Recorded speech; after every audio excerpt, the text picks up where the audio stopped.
chicken. I'm your guy. Blinking. I'll have what Joseph's has. Look, somebody's talking about you. This is what we call the voice of God. Popping. Everybody just gets to focus on you. Grab me. Probably not the best thing for an introvert. I'm asking for you. Well, I like a good chicken sandwich. Touch me. Hi, David. Comment. Oh my God. Like. You're actually an identical twin. Push. Maybe I'll just ask Julie to talk about what it is to be No. an identical twin. Pick me up. No, you didn't. Shouting. Surprise! Jeremiah, just hang on a second. I just got a text. There's an edit for your new opening, Joseph. I feel really honored to have been here, man. By the way, you've done a masterful job. Seriously. It was such a joy. Thanks, Joseph. It's an honor. Good on you. This was a pleasure. I mean, you are the prime example of how to pivot in this new environment. I wish everybody gets an opportunity to interact with Joseph Jaffe and Corona TV. Who needs Cameo when I've got my own personal Cameo? Well, welcome everybody. Welcome to Corona TV. It is Thursday, October 29th. I always have to check because, you know, every day sometimes blends into the one before, the one after. I am in San Francisco today, and the Salesforce tower is behind me. It towers into the background, and Salesforce as a company towers over other companies in terms of what they've done and what they continue to do with respect to customer engagement, leadership, experience, and so many more things. But today we're going to talk about, we're not even going to talk about that. We're going to talk about context, and I'll get to that in a minute. But first, let me tell you, today is brought to you by the National Oatmeal Association of America. Now, I'm just kidding. It's not the National Oatmeal Association of America, but it is National Oatmeal Day. And so, you know, let me just tell you a little bit about oatmeal. A bowl of oatmeal daily can lower cholesterol. It may reduce the risk of heart disease. It may reduce your risk of cancer. And according to the American Cancer Society, eating a diet high in fiber may help reduce your risk for cancer. The grain is low in fat. Oatmeal is low in calories. Really? And oatmeal to your diet as a good source of iron and fiber. Sorry, add oatmeal to your diet as a good source of iron and fiber. Steel cut oatmeal is one of my favorites when I'm on the road. So there you have it, ladies and gentlemen. It's all about oatmeal on Corona TV today. I want to just a little shout out to yesterday's guest, Brian Murescu. A nice little tweet from him. Thanks and praise to my South African brother for an impeccably inventive roundtable that kept me on my toes and had me smiling ear to ear. And yes, the weekend in Kenny G is nothing less than sublime. I also want to thank Mr. Tom Morris for guest co-hosting with me and, you know, being able to help fool everybody that I was completely inept, incompetent, and intellectually inferior to have a conversation with Brian Murescu, the author of The Immortality Key. It was very humbling for me, and thank you to Tom for representing philosophy force here and ready for insight. Chip Griffin is here. He loves oatmeal, especially steel cut oats. So there you go. Welcome, Chip. Nice to see your beautiful bald dome in the audience today.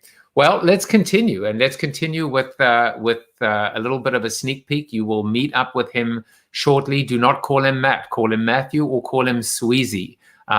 In fact, you know, if he gives me permission, I'll call him Sweezey as well.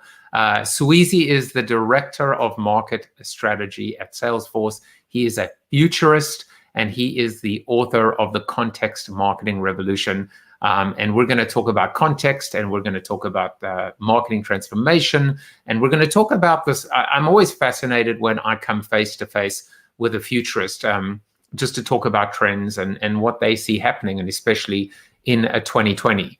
So very briefly, let's just do some shout outs as well. Mark Greatrex, I used to work with him at Coca-Cola. David Goldshaw here in Westport, my cousin in Italy, Andrea Deschino.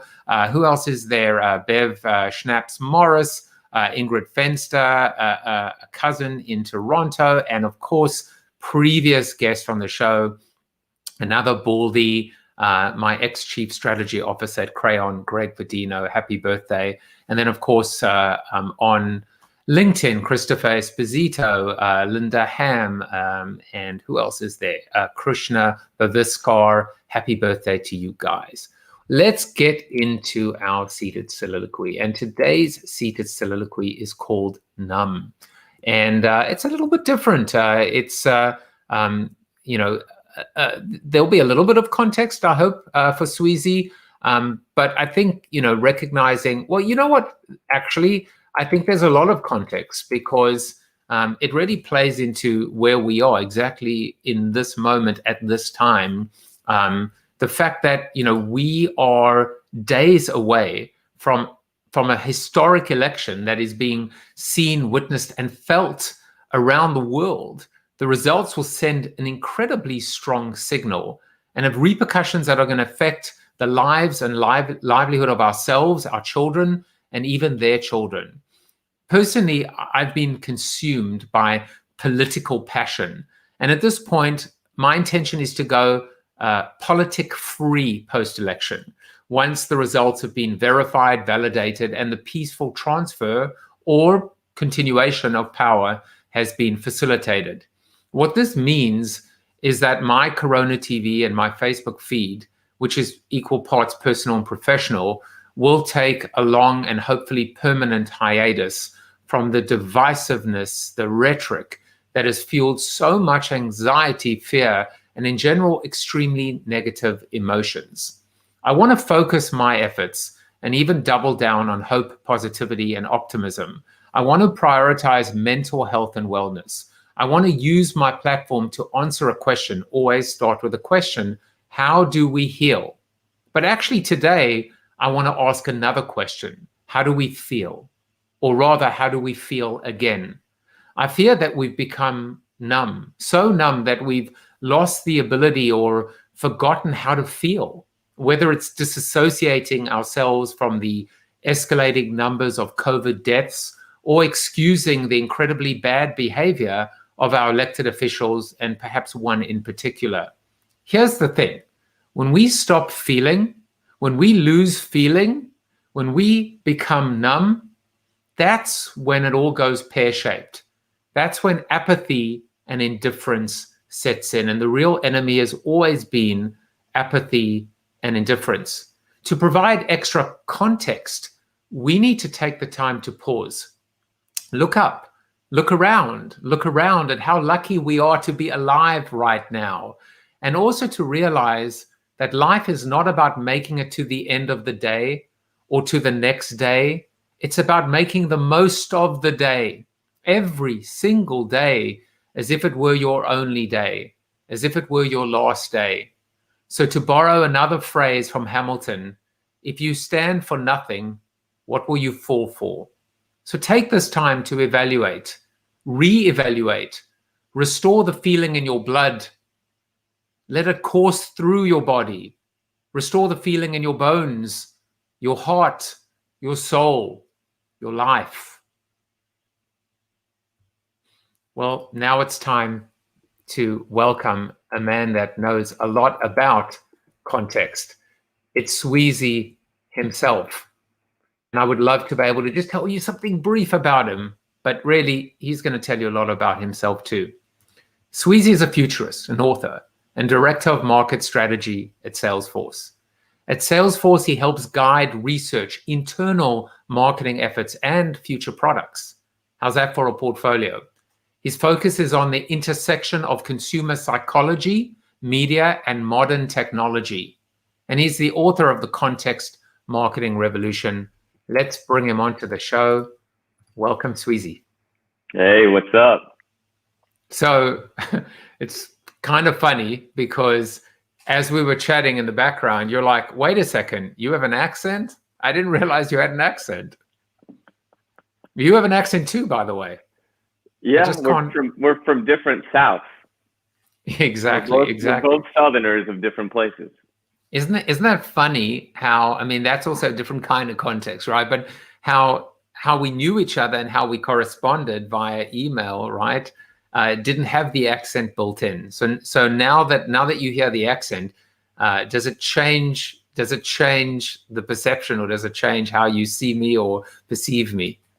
Yeah, I think all Americans think anyone with a cool accent from Australia or South Africa or London are always smarter, more sophisticated.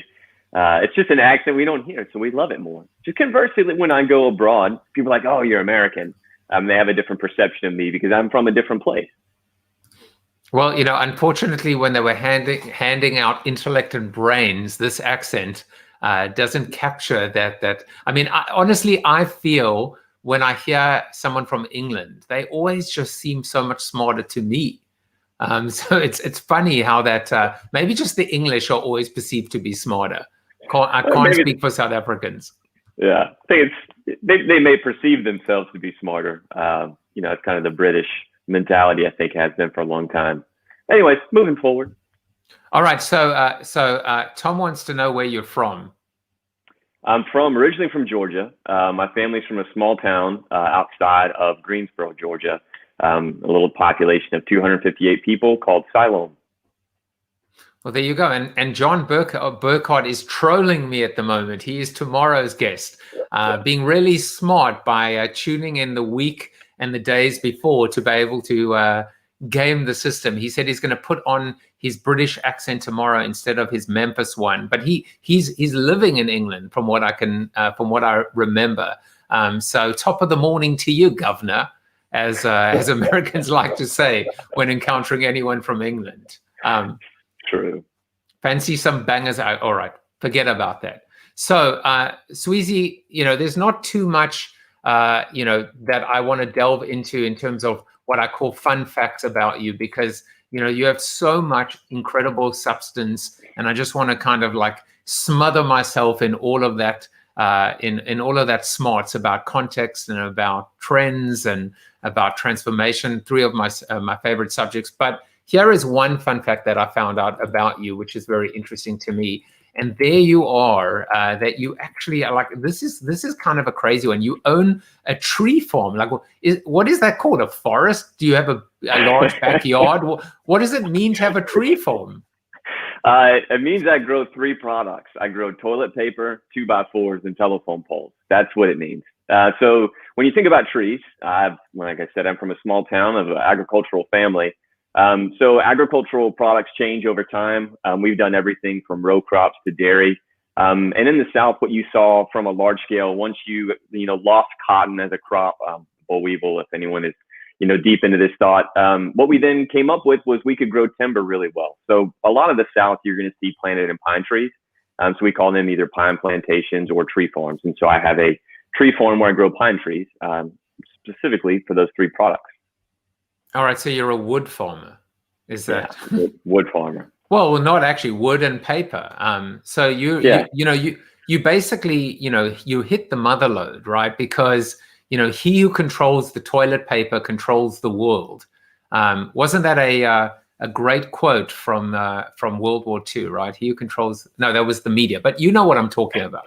So you have a monopoly on toilet paper. You're a lucky man. I always admit I have a small, tiny fraction. Yeah, small. The new currency, right? So we were going to talk about context today, and I was saying to you in the green room that 140 interviews later, I don't know that anyone has come in and really owned the subject of context. So I'm really excited to talk to you about it. Now, you wrote a book called The Context Marketing Revolution. I'll provide a link in the comments where people can find it on Amazon, or of course you could just go to Amazon and type in The Context Marketing Revolution. But I make it easy for you on the show. And I thought, just to set the context for a conversation on context, we would talk about some of the way people talk about context, right? So I called you the context prince. Why did I call you the context prince? Because everybody talks about the fact, they say content is king. So I thought to myself, well, if content is king, then what is context? Is context queen? Or in your case, would you be the context prince? Or would you be the context jester or pauper or queen? So I wanted to set the scene. But before we even go further, why don't you define context? Yeah, so context is a large word. There's actually lots of different ways to look at it, depending on how you want to look at it. So in the book, I dive in it starts from a theoretical perspective of why is the word context being used and why is it so important moving forward. And that really is the answer of the media environment. In fact, when we start to look at deep things, if you're a Marshall McLuhan fan, if you want to get super nerdy about marketing theory, you'll probably end up in a rabbit hole with Marshall McLuhan. And so what he talks about is media theory, which is the media environment is one of the key determinations of human behavior. And so when we look at the media environment specifically, it now has a new ground. And that was one of the big things that I was able to find. And why Harvard wanted to publish this book, which was the modern ground of the media environment is a central word of context. Really easy way to think about this. Look at a social media feed. Go back to 2007. Your social media feed would have been a chronological feed, meaning it's showing you in real time what's happening amongst your friends. We have gotten to a point in time where there's so much media, I coined the infinite media era in the book, that there is no way a human can make sense of that much. So we use artificial intelligence. So all digital media is now powered by AI, which then says the question of, well, what is it optimizing for? Well, it's optimizing for the context to the individual to the moment. Hence, the new ground of the media environment is context. That's why the word is being used. If you want to think about what this means from a practical standpoint, it means that we have to solve the momentary goal of the individual. If we can't do that, we won't be able to break through the noise, nor will we be able to actually build the deeper the relationship that we need with that individual. So there's one other theory that you may be familiar with, which is the jobs to be done framework, which says at a large scale, what is the job we are being hired to do? If you want to think about context in a tactical framework, break that jobs to be done framework out over a customer journey. And each one of those steps on the customer journey, there is the context to the moment. And that is how we then operationalize this idea of context, is understanding what is the key value that individual is looking for in that moment on a journey and making sure we are able to deliver that. And then it depends on what is the context of where are they, what is our relationship, and that's where you get into the book. Now, I like the idea of thinking about context across the consumer journey and across that continuum, because mindset is everything, right? Mindset is everything, which is to really, step inside your customer's moccasins or shoes or mind, and understand what they're feeling at that moment. And for me, one of the most important aspects of this whole conversation is right place, right time, which is something that until audio or radio even sometimes billboards, like I get excited about these old-fashioned mediums right now because of right place, physical right place, and then right time. And then, of course, in this virtual world we're living in, I don't even know how we define place anymore. But talk a little bit about that aspect, right? When we look at the medium, the medium is the message. I hacked that a while ago and I said the medium is the metric, but we can talk about that as well. So talk a little bit about right place, right time. For those of you that didn't catch it, that was a Marshall McLuhan joke, by the way. Yeah, so it's just like, welcome to the Marshall McLuhan Geek Off. So right place, right message, right time. I have various feelings about this term. There is the notion of, if you do meet the person at the correct moment with the correct, and I'm not going to use the term message, I'm going to use the term experience, with the correct experience, and then that experience leads them to the desired outcome, then yes, it is a optimal contextual moment, right? It is a perfect moment. The problem I think a lot of marketers ran into and people ran into with this notion of right person, right message, right time, is they went too far heavy down the ad tech landscape and saying, all I need is the ability to deliver the message I want to deliver to a targeted person wherever they may be, and then that will create the best outcome for my business. So in theory, the theory is correct. What we did with it was completely wrong, right? We said, how can I corrupt this to essentially being able to target anyone, anywhere with the message I want to tell them to get them to do what I want them to do? And the reality is that is a flawed theory, because just by telling somebody something, you are not going to get them to do what you want. Anyone on this call listening that has children knows this to be true. You cannot tell them something you want and expect it to happen. You have to set up a circumstance.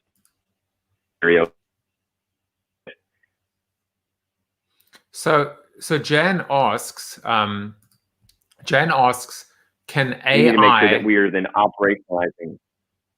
Go ahead. You know, I lost you for a second. This shows you the power of AI. Starting to already infiltrate us. But Jan asked, can AI or we marketers miss the emotional context of the job to be done? Very easily. Very easily.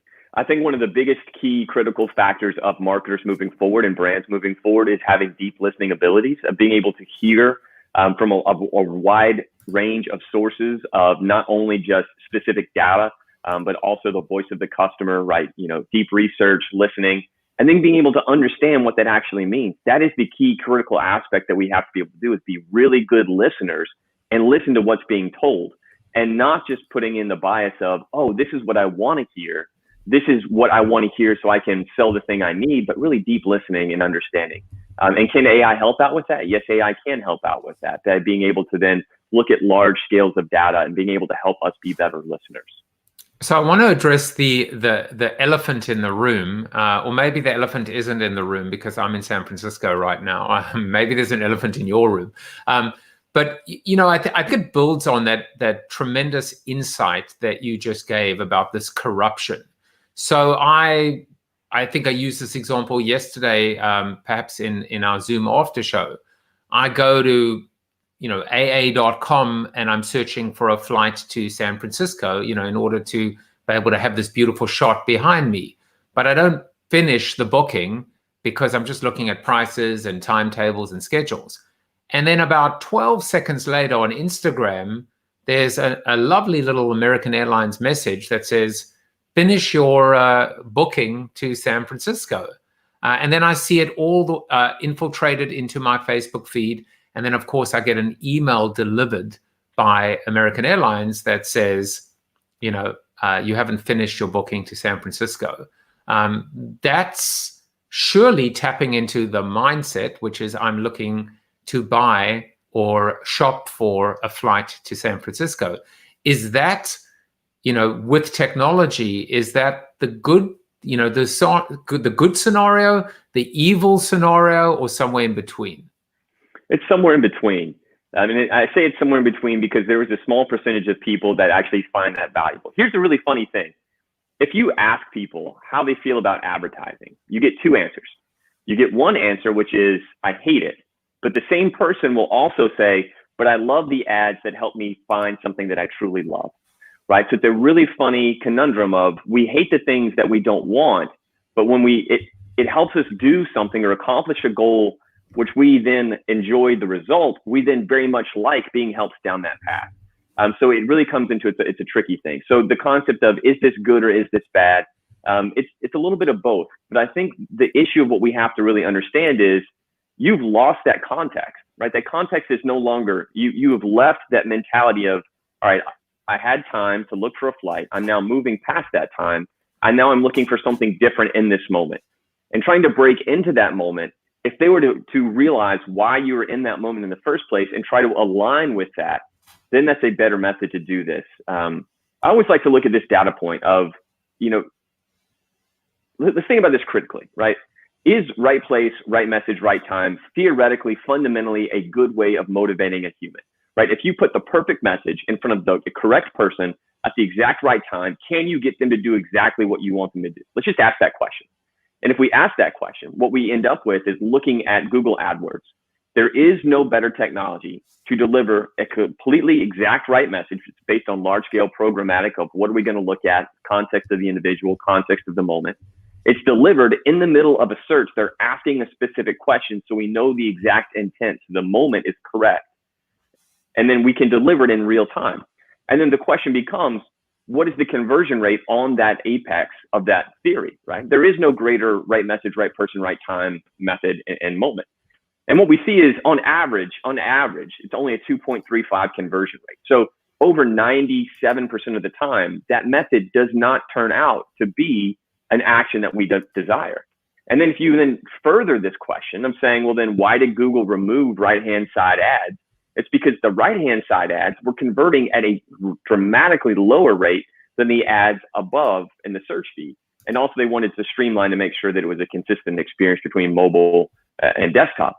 But what that even says is, even within the right-hand side, the conversion rate was even lower by a significant margin. So now we're below less than 1% conversion rate on that theory. So 99% of the time, it is not a silver bullet.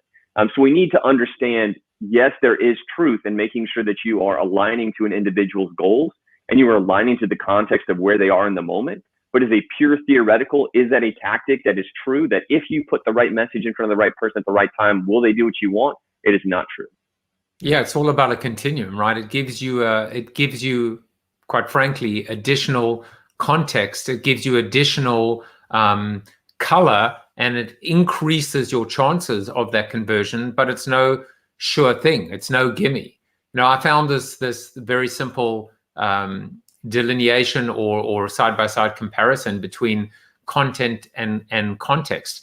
And the one thing that I realize is maybe the only problem with this chart is the word verse, right? It's content and context. It's right. It's being able to paint a picture with more colors on the palette, more depth, more substance, more dimensions that allow us to paint a picture that is more realistic, more representative, and more engaging, I suppose. I would say one is an element, one is a method. Content is an element, context is a method, right? So content is going to be a thing you create and produce. Context is going to be the way that you then get engagement with that thing and then drive the results forward. Oh, I like that comparison a lot. John Wren, the other John Wren, says it's not junk mail if it's something that you want. Exactly right. Exactly right. So there you go. That's not the Omnicom John Wren, I'm guessing, or maybe it is in disguise. Who knows? Because he did say, "Who was that Moss man?" So maybe he's the Moss man. I'm not really sure. Well, John, welcome to the show. It's good to have you in the background as well. I was thinking back to, we met with Flip the Funnel, through my book Flip the Funnel, but it was really the first book, Life After the 30-Second Spot, where I spoke about contextual relevance, that phrase, right? Contextual relevance, which brings the two together. And I spoke about, if a tree falls in if a tree falls in a tree farm and no one's there to see it, fall, it doesn't make a sound. Lee Clow once said, the problem is not advertising, the problem is bad advertising. And I disagree respectfully with what he said, because I think the problem is advertising, because, his argument was the problem is not good advertising, it's bad advertising. And my argument was, but the bad advertising is making it super hard to determine where the good advertising is, because there's so much noise and clutter, and no one is going around to that forest to see the tree fall because of all the noise. And so that's how I kind of looked at the scenario, saying until we fix the whole mechanism, we can dissect and argue and split hairs, but we are looking at that that journey, unfortunately, to the bottom of the barrel, not to the top. Oh, I mean, I write a lot about my angst with advertising. From lots of different angles. And I think as an industry, there's lots of different methods and things that are happening in a positive, right? The Dove campaign of, showing that, take two steps back. Is advertising evil at its core, right? That's a question we should ask. I wrote a whole conspiracy theory paper about this, of where does advertising enter the United States? Why is it the fact that Andrew Jackson was the first, is it Jackson or Johnson? I think it's Jackson. First U.S. president to use mass advertising methodologies to win an election. And the interesting fact was, he did that 20 years before an advertising agency ever opened its doors in the United States, right? So you could ask the question of, well, then where does he get these ideas? Who would benefit from him being elected? Fun conspiracy theory. Go read that essay. Remember, it's a theory. It's not true. It's just a stab in the dark. It was fun research to do. What we need to think about is, if we as an industry, and I'm saying all businesses combined, if we do things and put out images they have a very powerful effect on humans. Let me give you a really good example.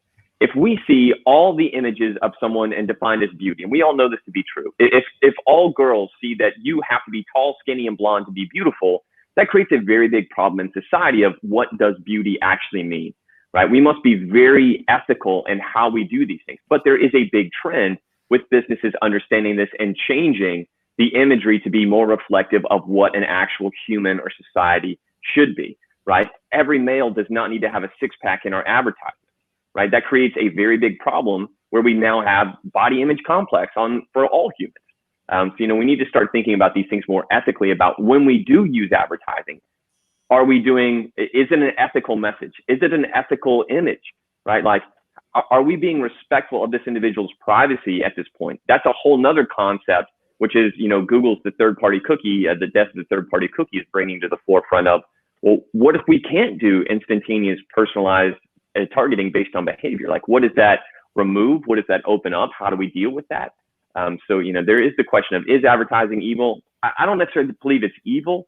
I think just the way that we need to think about it and use it has to be ethical. And if it's not ethical, then it's unethical. And then hence you could say evil.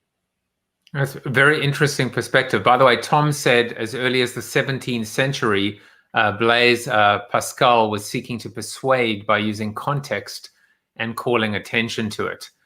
So it's a very interesting idea, I suppose, of being able to look at persuasiveness, going back to your conspiracy theory and context. So I don't know what you think about that, but then I have a follow-up question for you. Yeah, I mean, that's interesting. I've never seen that stat before, but it's definitely something to think about. And John is getting very philosophical with us. He's asking, is fire evil? John, that is a great analogy, right? Great analogy. So I think he's definitely more of a philosopher, this John Wren, than the Omnicom John Wren. So Sweezey, I'll give you a familiar phrase, which is this idea of out of context. You're taking me out of context. That was out of context.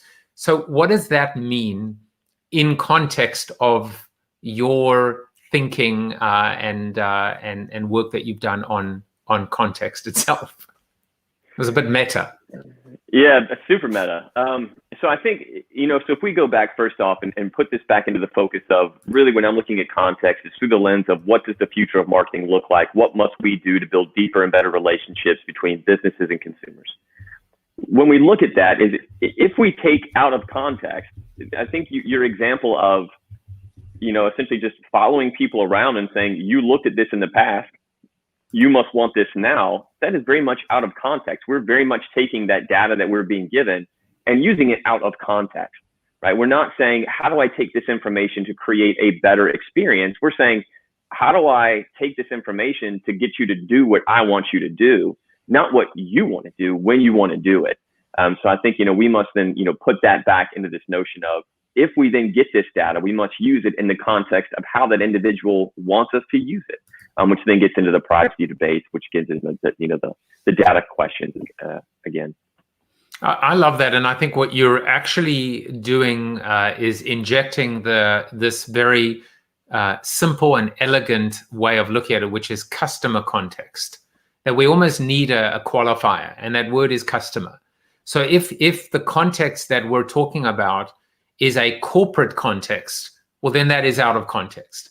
But if we are customer-centric and customer-driven and customer-obsessed, then that word context, right place, right time, right mindset, right message, right experience, right outcome, has to be customer-led and customer-driven. Right. And this also, we're in the middle of a massive transformation of industry, right? If you haven't read about the fourth industrial revolution, if you're not talking about digitally transformation in your business, that's what is really going on. That's what everyone's talking about. The pandemic really brought that to the forefront. If you weren't able to adapt, you're not here anymore. Under that is this very notion of what is marketing and is it a truism, right? And that's a lot about what I wrote about, which is if we don't, and that's why I start with media theory, if we don't realize that marketing is a game and the game is dictated by the environment, that's what sets the rules. And then from those rules, we then come up with theories, tactics, and methods. But many times we believe those things to be truisms, meaning that they will always be true, such as sex sells, or, we talked about right message, right person, right time, or the need to be top of mind. Like these were ways that we knew marketing drove business results. But we take those out of context because we take them out of the context of the time that they were created for and then try to force them into new points in time, believing them to be true.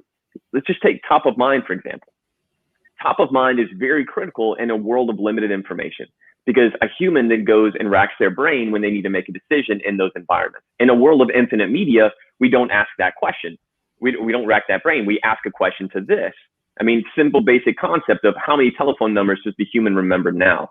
Like, we can't expect them to remember things. We offload to our digital devices. So the notions of top of mind, how we get to being remembered and how we get to building deeper relationships are different methods in the modern era. They're very contextual methods, making sure that when someone is in a moment, that you are meeting in them that moment in a contextual way that builds a deeper relationship, that doesn't detract away from that relationship. And when businesses take this historical notion of marketing and then apply it in this modern world, they end up getting out of context of that moment because they're relying on things from the past, of methods from the past, rather than looking at things forward in the future. And this can get really meta and really deep in really fun ways, right? So you could even say, like, how does this affect things outside of marketing? Well, let's talk about employees and employee experience. One of my colleagues, Tiffany Bova, just did phenomenal research with Forbes looking at the power of employee experience and where does it fit. And companies, when they focus on employee experience first and then customer experience second, they see the greatest revenue driver. And actually, they see 1.8 times more revenue than other firms. So let's look at this notion of, well, what if we then say the employee experience and then focus on them and then drive that and let that drive business? And why did I bring that up? I brought that up because public relations is what spurred human relations. PR sparked HR. Now we must look at HR as EX, because that is now the future of how we drive revenue, of looking internally and treating our employees as we treat our customers, right? Micro-skilling, creating journeys for them, making sure they have clear paths, right? Looking at them in a different light. And when we do that, we create better outcomes, better business outcomes. And that's not by saying, how do I find a better method of advertising? That's saying, how do we come up with a better way of building a better and deeper relationship with our customers? And then finding new ways to do that. It's not always just taking the method that we know and finding new ways to do it. That's a renovated transformation model. We need to transcend those ideas, come up with new ideas.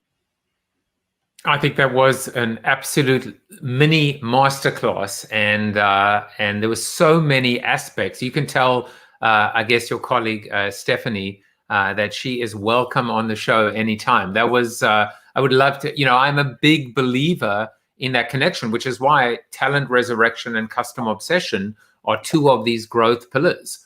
Rethinking in this era of marketing transformation, how we attract, retain, engage, transform, and to your point, transcend talent, and then connect that talent with our customer. Interesting thought. Just play with this. What if a business was to take the question and say, how many customers do we actually have? Not how many personas, how many customers, right? Well, you have more than one. Traditionally, you have a customer who is going to be someone that buys your product, but the modern business actually has two customers they must serve. They must serve their employees as well as they must serve their marketplace. And then three, if you include all other stakeholders. So it is, who are your actual customers and how are you able to then build relationships with them? So I think that's a whole nother way to look at this, of saying of, who are we serving? And when we expand that out and we look at it through a different lens, we then treat customers different. We see our stakeholders all combined different. And this is what we call purpose-driven marketing, of essentially saying what we do is greater. So glad you like that, Tom. Yeah, I mean, what's not to like? I hate. I'm going to close or start to close this discussion regretfully with a few quotes. Now, I believe that this is the first sign of narcissism, but this might be one of my own quotes. I suddenly, as you were talking, thought about this, which is top of mind has become top of page. I think I actually wrote that in Life After the 30-Second Spot. But I think we need to renovate that comment as well. I'm just not sure, thinking on my feet. Can I jump in on that real quick? Yes. So let's play with this real quick. The historical notion of what public relations is to own the narrative. And if I own the narrative, then I'm set. But the problem is the narrative is separate from the journey, because I don't take that narrative with me into the journey. I just go to the journey and start asking questions. And what I find on my journey shapes my journey. So if the narrative isn't in the journey, then it doesn't matter, right? So going back to that notion of top of mind, if all we do is do this massive brand building and we're not in the actual journey in context of those key moments, then we can't influence them in the ways that the modern human is actually being influenced. So I think that's the way I look at that quote. So maybe top of mind has become top of journey, or I'm trying to think what comes next. I love that, playing with it, because the reality is that you have the top of mind, the narrative, the manifesto, the brand positioning. You have the top of page in terms of relevance, in terms of I am searching for, I am pulling, I am in the lane, or there is some intent, that has been raised. I feel like there's something missing though, or it needs a bit of a renovation. Anything come to mind? I think it's share of journey, and I think with the caveat with a context, right? Like if you were in correct context with the greatest share of journey, you win, right? So I think that's the answer of, we should make sure of share of journey. We just can't be everywhere. If we're everywhere and out of context, it doesn't matter. But if we're along that journey and in context with those moments, when I say in context, understanding the value that they want to receive and able to deliver that value, we then get that thing that we want, which is we build that relationship. We have that positive top of mind, whatever that word is, it's not coming to my brain real quick. But then we then move forward, and that gets us to the results that we want. So that's the way I would look at it. So I want to leave you with two quotes. The first quote is the closure on this idea of king and queen and jester and prince and pauper. Gary Vaynerchuk himself said, "If content is king, then context is God." And this must have been, Gary Vaynerchuk when he was 10 years old or something.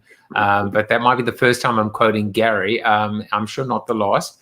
But the actual quote that I wanted to have you solve today, it has nothing to do with marketing, but I just think it's a great use of an application of the importance of context. Children learn and remember at least as much from the context of the classroom as from the content of the course work. You're probably not going to have any clue who said that, and nor should you. But I just thought it was very poignant right now, Sweezey, looking at our kids and the struggles that they're going through, and that educators are going through, and parents are going through, recognizing that there is so much power in place and power in that physical classroom. I don't know whether you kind of wholeheartedly enforce, or maybe you have a counter position in terms of where, this is where you put your futurist hat on, I guess, and start thinking about the evolution of teaching and education and virtual. I mean, this quote talks to the word learn about two different types of learning. One is when we say content of the coursework, that is, do you know how to spell? Do you know how to do 2 + 2? Do you know who the first president of the United States was? When we talk about the first context of the classroom, they're talking about emotional context of, do you know how to relate to others? Do you know how to play well in the sandbox? So those are all things that we need to be a human. One of my favorite books is Aldous Huxley, The Island, and he talks about essentially a commentary on all aspects of life. And he says this thing, he says, you can learn a lot about a society based on their education system and what it's designed to produce. The communist society, the education system is designed to create the best comrade. And a capitalist society, the education system is set up to design the best consumer. So I think when we look at what are we actually teaching in classrooms and how is it being taught, I wholeheartedly agree with this notion of, there's a lot more being taught in a classroom than just what is coming out of a textbook. And if we miss that point, we are setting ourselves up to create a future society that we may not think is very human or very warm. So I think we must go back to understanding of education must educate more than just 2 + 2 ABC. It must also focus on the empathy, the compassion, connection, all the soft skills, so to speak, that you do learn in the classroom, So going back to that book, Everything I Learned in Kindergarten, I think that kind of talks about the first context of that. Well, I want to go back to something very, very early, which Jan asked, and I think it was right at the beginning. I didn't miss it, which is, this is kind of interesting. He ignored the whole conversation that was about to ensue because it's happened before. And he just said, hey, Matthew, what would you do if you couldn't fail? And examples of how fear of failure stopped you and the team from doing. And that clearly is referencing the sign in the back that says, what would you do if you knew you could not fail? Yeah. So first off, props to my friend, Michael. Michael Seibert has a sign company out of Athens, Georgia called the Sign Brothers. I went to Michael one day and I said, I love this quote. Can you make me a road sign? That's where that road sign came from. So there's my shout out to Michael. But yes, I like this because I have issues that I struggle with internally of anxiety and fear. And, it's just the concept of when you start to try, when you start to do things that you don't necessarily know that you're going to be able to do, you stretch yourself and you push yourself, you learn new things. There's lots of examples, too many to get into on this time. But I think one of the fun ones of, some things that I've tried where I may have thought I could have failed. The book, that was definitely one of never written for Harvard Business before. So writing a big book for Harvard Business, that was a big task. Definitely failure was a possibility, but it came out. So it worked out all right. Just trust and faith and move through. Now, I was thinking about the question as well. And I was thinking even about Corona TV. And, I've been telling people that I know I will succeed with this. It's inevitable. It's almost like the visualization, a little bit of The Secret. Like I can see the outcome. I can see what that result looks like. I don't know when it's going to happen, but I know it's a when, not an if. But of course, in that journey, there are going to be pitfalls and obstacles and disconnects and, and aches and scrapes and bruises. But if I knew that I couldn't fail, I think that would just lead to the demise, the Icarus effect, arrogance, hubris, overconfidence. It's the ability for us, I feel, to be brought back down to earth and quickly sometimes that allows us to be grounded and have that that realism and I guess that's a form of context as well, to not separate oneself too quickly and too dramatically from everyone that ultimately is part of this play, as Brian Murarescu said yesterday, quoting Joseph Campbell. I got a little philosophical with you, but that was kind of how I looked at it. Yeah. Failure is a part of life. It's not a negative per se. I think we have a negative connotation to it. But show up, follow through. If you fail, just show up again. Keep following through. There you go. Much more eloquent and succinct than I was. So, Sweezey, in the time we have left, let's talk about the future and other unwritten books at the moment. I want to go back to 2019. I want to go back to the fact that don't we all? Yeah. I want to go to. According to Fauci, we need to go to 2022, right? But you in your capacity as a futurist, as a thinking about these trends, seeing them, witnessing them, identifying them, connecting the dots, creating that context of all of these disparate data points, etc. No one could have known, no one could have predicted, and yet here we are. And I'm curious as to where did you see the world and the world heading pre-pandemic, and how have you now triangulated or changed those points of view, or in fact, maybe you haven't as a result of what's happened to our world? Well, so that's a massive question. So first off, I'm going to answer that by saying, when I look at the future, there's different types of futurists. Let's start with this. So there is, so a mentor of mine, Peter Schwartz, is a godfather of the futurist world. His vision is often 10 years out, right? Looking at what are we going to do 10 years from now, 15 years from now, very far forward looking for large term planning for governments, mega corporations. That's kind of the true, like, super far out there futurism. My futurist vision is usually much more constrained to 3 to 5 years, right? Looking at what do we know to be true by looking at what is working, what are the signals that we're hearing, and then where can that lead everyone else, right? What is the correct path that we all need to follow? So much more of a near-term future than a far-term future is really kind of what I look at. when I wrote the book, I was looking in that 2019 view, right? I was seeing the world and saying, you know, everyone, this is kind of, here are all the fundamental aspects that we need to be cognizant of, because here are the things that we really need to be thinking about moving forward.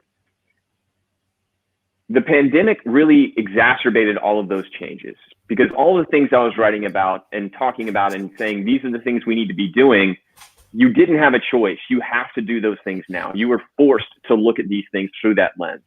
So what I was hoping for was businesses would start to realize this and move in that direction. I think what happened was they were forced to move in that direction by external forces. They had no choice. They had to adapt or die. So they're starting to now move down these paths. So they're just essentially accelerating where they needed to be going and getting there much, much, much sooner than I expected them to get there. So I think the answer to the question is everything's just more accelerated. They're getting to the places where I thought they needed to be getting to much, much, much sooner than they are. And that's not just the businesses, that's the consumers as well. They are doing things that we didn't. I wrote a whole essay that I thought was really fun. It's called "Today is the Future, Tomorrow's the Past." Meaning, if you want to see a clear vision of the future, of how you will be in the future, you simply just need to look at how your day is currently being spent. Because what we will find is, as soon as we go back to not having to be, I'm going to use the word pandemic protocols, what we're going to find is we're going to use video less, right? But it's still going to be trending up, and we will actually get back to the same use case and the same time amount that we are using video today, probably about 2025 to 2028, right? So our current life is much more representative of a life of a 2025 or 2030 individual than it is of a 2022 individual. So it's a really fun thing to think about, but consumers are also driving us in that way forward. So don't know if I really answered that question, but you know, hope I got today is the future, tomorrow is the past. Yeah, I love it. And I want to just comment a little bit on acceleration. So that's pretty consistent with something that I've been saying, which is I push back on people that say COVID represents digital transformation or has brought about digital transformation. What I've referred to it as digital catch-up, you know, digital catch-up. And I think what's really happened is the acceleration that you speak of, it is accelerated in two directions. It's accelerated progression and evolution, but with that is also its accelerated demise as well. So it's speeding up inevitable death and decay from a corporate standpoint, but it's also speeding up the ability to adapt, evolve, and move into that future. But acceleration is the common thread, no doubt. I mean, what you said is very prophetic, right? For something new to exist, something old has to die. You know, just take humans. We couldn't have 100,000 billion humans living on planet Earth, right? For new humans to exist, we need to make room for them. So that's kind of like the concept of, for progression to happen, old ways are going to have to die off. So I think that's very prophetic. But I agree. And I think you're exactly right. If anyone that says that this created digital transformation, if it sparked the notion of digital transformation in your business, your CEO is not very progressive. That is a fact. When we just did this new research looking at chief experience officers and chief customer officers on what is the future of customer experience and how did COVID change that future, what we heard was from the progressive businesses, we've been on this path for 6 years. We knew, we had a CEO that set a direction 6 years ago that we have been going down, right? So if this is your wake-up call to needing to change, you weren't listening very well. So I agree with your point that this is not the factor. This is just the accelerant. Dev Patniak, who was a guest last week or the week before, again, it all blends. He made that point exactly. And he said the companies that had long-term plans and visions in place coming into COVID are the ones that are stable and figuring it out. And the ones that were kind of winging it or hoping, you know, I was hoping that this internet thing would just pass us by. Those are the ones that are struggling or will struggle or continue to struggle. So it comes back to that long, and I think it's important though to make the distinction, which is long-term vision, the North Star, is not the same as drawing out planning and moving too slow and taking too long. I think often we struggle to understand what our role is in terms of being nimble and agile without being too reactive and short-term right, with quarterly earnings. Yeah. And was that Jeff? Did I get that last name right with Deloitte? No, so that was Dave Patnaik, who is with Jump Associates, and with Conscious Capitalism, if I got it right. So a little bit of a plug there for Dave. So I'm looking at some of the comments, and Michael Sean Wright said, "Today is the future, tomorrow is the past." I think you said tomorrow is the past, right? Past. Tomorrow's the past. But right. I think this is also interesting. Tomorrow's the past? I don't know. It's like, I'm sure we could make that work too. I guess. No, but Michael, it's today's I'll do it in my American accent. Today is the future, tomorrow is the past. It's well like done. Me saying like podcast and grass and path. And Tom said, thinking we're all loving Sweezey about now, and we'll all be proud trees in his evergreen tree farm. How about that? You've become. Oh, thanks, Tom. You are the tree farmer, and we are the trees. Grow together. And Chip says it all blends. Reminds me. When did we say it all blends? Did we say that? I think you said it. I think you were talking about David, and you said you blended it all together. But yeah, will it blend? Yeah, those were some great ones, Chip. That would be a fun bring back. Let's bring that back. Will it blend? That's a great episode for you to do. Will it blend? Oh, you know what? That is a great suggestion. And I will tell you, and I will, by the way, Tom says, Monty Python-esque, even misunderstanding Sweezey is insightful. I agree. I feel like I could do this. I could do this all day. I met him, by the way, the Will It Blend guy. And let me tell you, I was at CES and I saw him walking around the floor in his white coat with his like goggles, his safety goggles. Here's the crazy thing. It's the CEO of the company. He's not an actor. He is the CEO of the company. And he just lived that whole persona and brand and maybe one of the greatest B2B applications using video, using social that we've ever seen. So nice little way to end the show today, reminiscing about the Will It Blend. I'm going to go see if he's if he wants to come on the show, and then I'm going to thank you, Sweezey. No, that was a comment from somebody.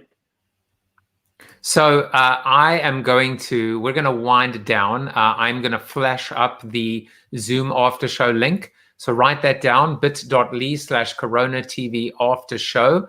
That is where Sweezey, myself, and hopefully some of you will hang out and interact for a little bit of time together, where we can continue to misinterpret and misunderstand Sweezey and hopefully come out on the other side enlightened as well. Sweezey is the Director of Market Strategy at Salesforce. Salesforce is in good hands. He's a futurist, 3 to 5 years, which is my best kind of futurist. So at least we don't have to talk about the singularity today. He's the author of the Context Marketing Revolution. And if you want to follow him, you can follow him on the Twitter, msweezey. You can find out more about him at MathewSweezey.com. And of course, we hope you will buy the Context Marketing Revolution, How to Motivate Buyers in the Age of Infinite Media on Amazon. And there's one more deserved plug, which is when you're not tree farming and reinventing context and other brilliant thoughts, you have a podcast. Tell us about your podcast. Yeah, so this is the Electronic Propaganda Society. It's really a mini-series. So it's a podcast, but it's a mini-series. It's only 9 episodes. Each one's about 20 minutes long. And it really kind of digs into this question of what does the future of marketing look like? And it really kind of focuses around this one specific day and how that changes all of our futures, which is June 24th, 2009. So dig in. It's good listen. And it won all these beautiful awards behind me.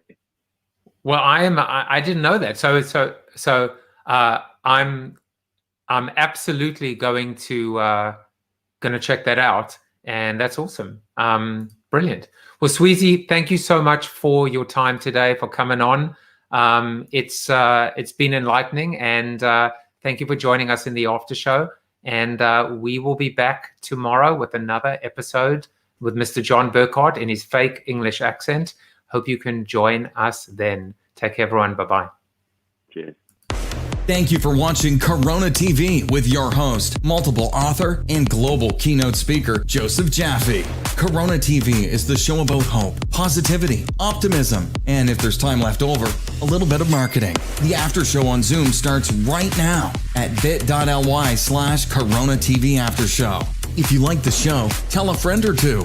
Please subscribe to the show at CoronaTV.show. And if you want to get inside news, previews of upcoming guests, and much more, text Corona TV to 66866 or visit josephjaffe.com/subscribe to sign up for the show's newsletter. And despite the best ministrations of your wife, you still look ugly.